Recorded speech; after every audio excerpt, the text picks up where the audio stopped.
Episode 10, submitted by Nora, Grand Rapids, Michigan, 38, read exactly as submitted. The ledger was a spiral notebook, the 3 for $1 kind you buy in August, and it sat on the counter by the fruit bowl for my whole childhood. College ruled, wire coil, a mead cover gone soft at the corner. My mother wrote in it every single day the way other people water a plant. And because it had always been there, I never once thought of it as strange. It was furniture. It was the toaster. What she wrote was what I ate. Not cruelly. I need to say that, because I know how it sounds. There was no scale in the bathroom, no yelling, no comment about my body I can name. She just kept the count. Half a bagel, 140. The milk on my cereal, 60. She would catch me at the back door with my backpack and say the day's number out loud, gentle, the way you would read off a grocery list. I assumed every mother did a version of it. I thought it was the same kind of love as a note tucked in a lunchbox. I carried the notebook to the table without being asked. That is the part I never told anyone. Later, when it started to sound like something.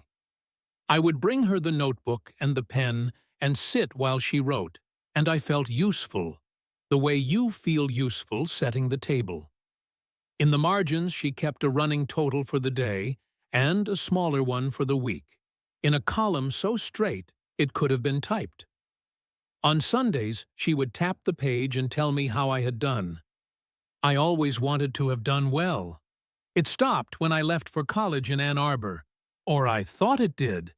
She never mailed me the notebook, never asked what I was eating in the dining hall.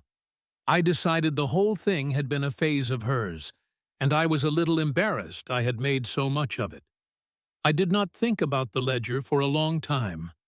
15 years, maybe. I got married. I had a daughter. Then last Thanksgiving, my mother did a thing I had no framework for.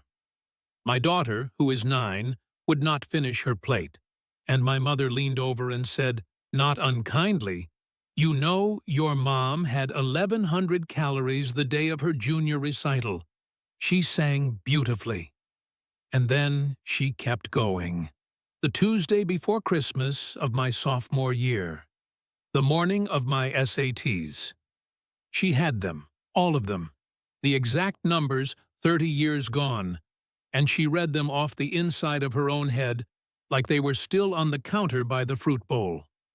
Nobody else at the table looked up. My father asked for the gravy.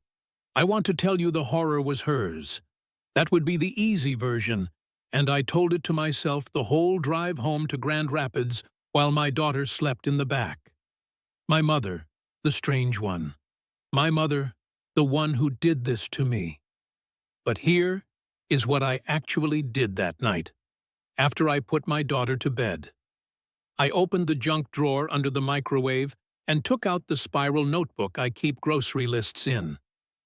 And I turned past the grocery lists. And there they were. My daughter's breakfast. What she left on her plate at dinner. A running total for the day and a smaller one for the week. In a column so straight, it could have been typed. 4 months of it, in my own hand.